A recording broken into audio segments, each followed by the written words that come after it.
आता छोले पण यायला सुरुवात झाली मार्केटमध्ये. मला काही भाजी आवडत नाही, खरं माझ्या मिस्टरांना खूप आवडते ही भाजी. त्यासाठी मी काय केलं, त्याला पहिला कुकरमध्ये घालून मी 2-3 शिट्ट्या मारून शिजवून घेतले.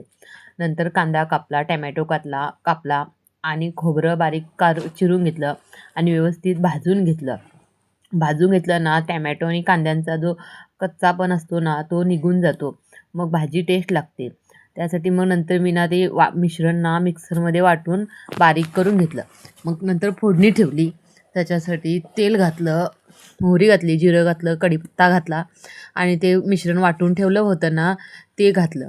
मग मिक्स करून थोडं मिक्सरच्या भांड्यामध्ये पाणी पण घातलं गरम आणि मग तो पण मसाला मी त्याच्यामध्ये ओतला.